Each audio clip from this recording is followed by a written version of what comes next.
Estamos aqui hoje para mais um vídeo aqui do canal e hoje nós vamos trazer um resultado da empresa Kepler Weber, que é uma empresa aí do setor de máquinas e equipamentos industriais, fundada ali em 1936 e que realizou a IPO em 1980. É uma empresa que é do novo mercado, a sua governança, e o tag along é de 100%. A composição acionária dessa empresa hoje tem um free float ali de 53,7%, e o restante está distribuído aqui entre a família Heller e alguns fundos de investimentos. Mas antes da gente ir para o nosso conteúdo, tem que avisar para vocês que esse vídeo não se trata de recomendação de compra, venda ou manutenção do ativo aqui apresentado. Também vou pedindo para você curtir, comentar e compartilhar esse vídeo. E caso você ainda não seja inscrito aqui no canal, inscreva-se. Já partindo aqui para os resultados da Kepler Weber, a gente pode perceber aqui nessa primeira tabela, onde fala sobre os principais indicadores do resultado, a gente vai perceber que a empresa teve aqui uma receita operacional de 405 milhões de reais, que representou uma queda de 21,4% em relação ao terceiro trimestre de 2022. Então, assim, foi uma queda bem expressiva. Mas, por outro lado, representa aí um aumento de 44,2% em relação ao resultado do segundo trimestre de 2023. O lucro líquido da empresa fechou o trimestre em 66,6 milhões de reais, uma queda de 42,4% em relação ao terceiro trimestre de 2022 e um aumento de 99,6% em relação ao segundo trimestre de 2023. A margem líquida da empresa foi de 16,4%, uma queda de 6 pontos percentuais em relação ao terceiro trimestre de 2022 e um aumento de 4,6 pontos percentuais em relação ao segundo trimestre de 2023. O EBITDA da empresa fechou em 88,3 milhões de reais, uma queda aqui de 43,3% em relação ao mesmo período do ano anterior e um aumento aí de 64% em relação ao segundo trimestre de 2023. A margem EBITDA da empresa de 21,8%, uma queda de 8 pontos percentuais em relação ao mesmo período do ano anterior, e em relação ao segundo trimestre de 2023, teve um aumento aqui, um incremento positivo de 2,6 pontos percentuais. Quando a gente fala ali do lucro por ação, a gente vê que esse lucro por ação foi de 37 centavos, uma diminuição de 41% em relação ao mesmo período do ano anterior, e um aumento de 96% em relação ao segundo trimestre de 2023. Então a gente vê aí que quando a gente compara o terceiro trimestre de 2023 com o terceiro trimestre de 2022, a gente consegue entender que a empresa ela teve aí uma piora significativa nos seus resultados, comparando ali aquele mesmo período, onde a gente poderia comparar de forma plausível os mesmos efeitos que essa empresa sofreria naquele momento. Já quando a gente compara o terceiro trimestre de 2023 contra o trimestre anterior do mesmo ano, a gente consegue ver aqui uma melhora significativa aí nos seus resultados. Então assim a gente vê que a empresa teve uma melhora em referência ao trimestre anterior, mas uma piora bem significativa em relação ao mesmo período, comparando com o ano anterior. Quando a gente desce aqui, a gente consegue ver sobre a receita líquida da empresa, onde ela apresentou uma redução bem grande de 21,4% no terceiro trimestre de 2023 em relação ao mesmo período do ano anterior.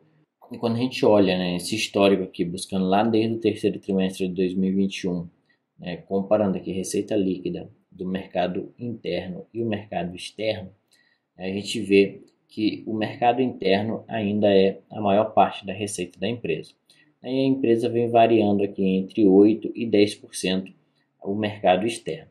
Só que a gente percebe aqui embaixo que o mercado externo ele vem diminuindo.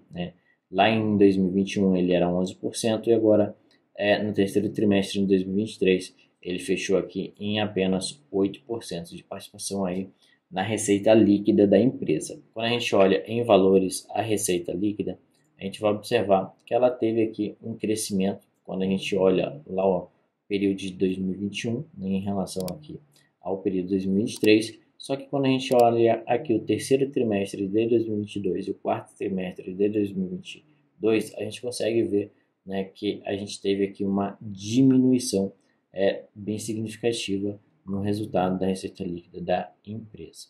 E o mais interessante é que quando a gente olha para o custo do produto vendido, a gente consegue observar que a empresa conseguiu uma melhora operacional.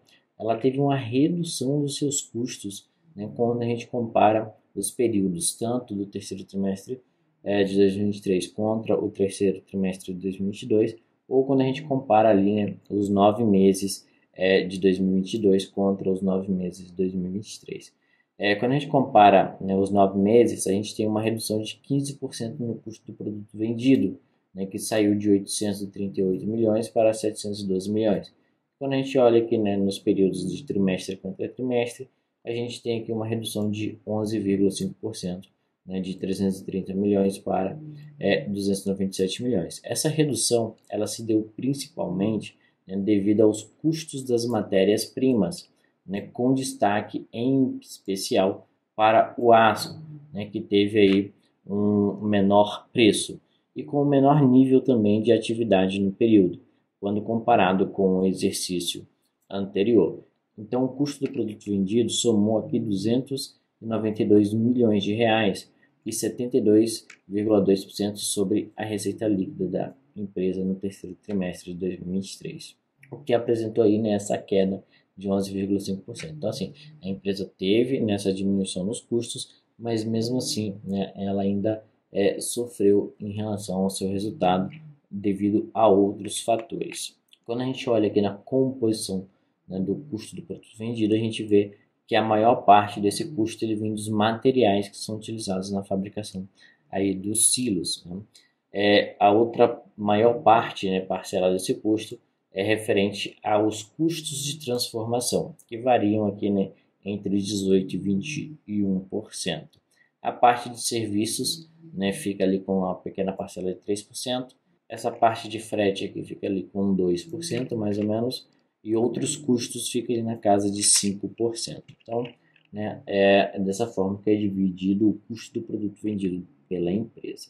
Quando a gente fala aqui em CAPEX, né, que é importante a gente ver, a gente consegue enxergar que a empresa retomou aqui um crescimento em relação, né, ao CAPEX.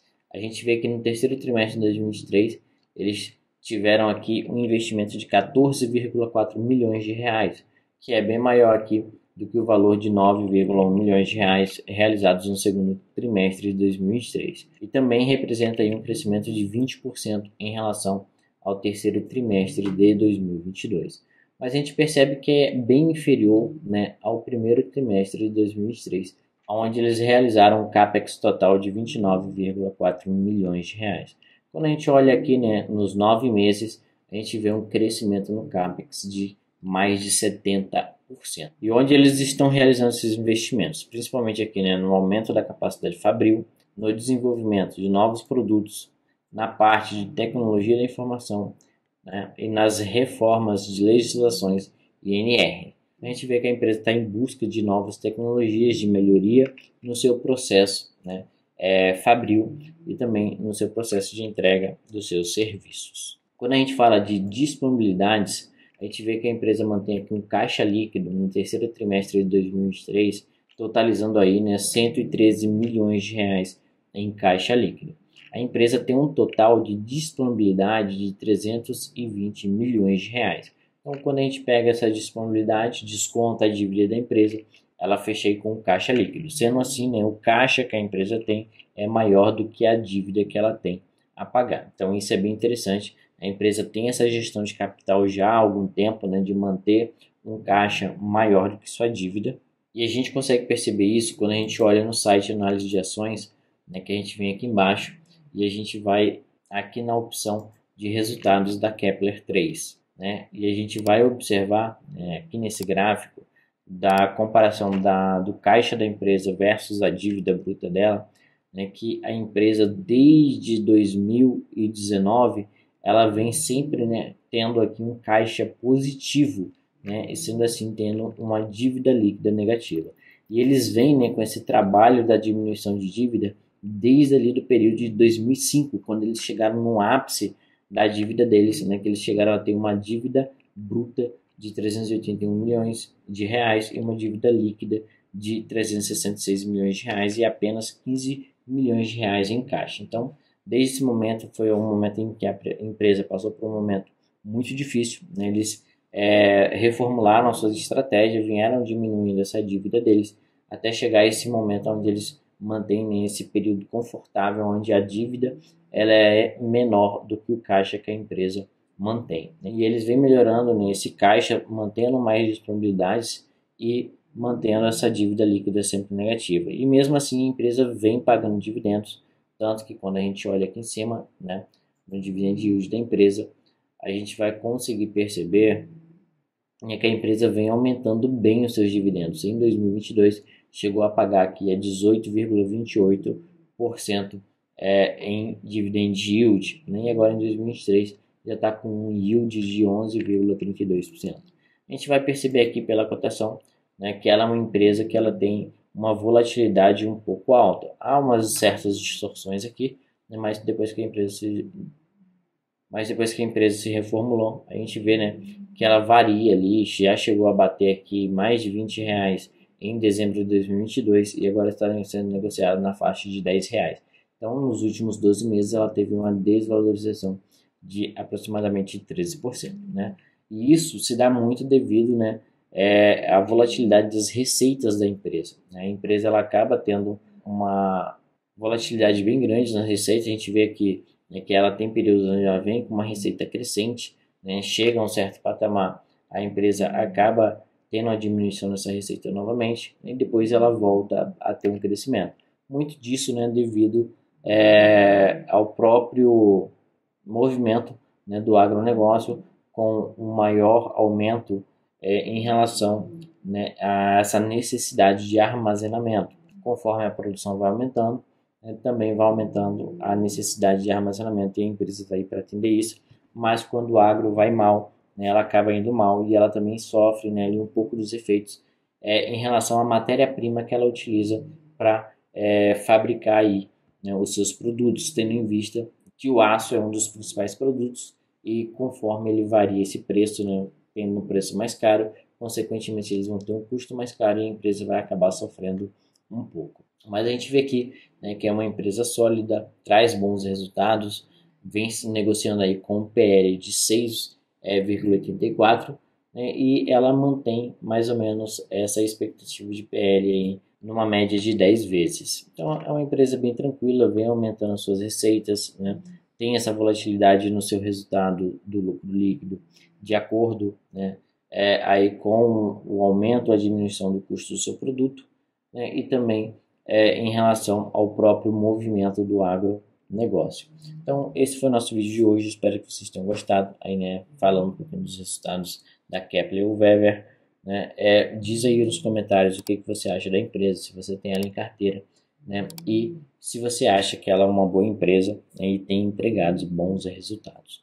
Vou ficando por aqui. A gente se vê no vídeo da próxima semana. Tchau, tchau.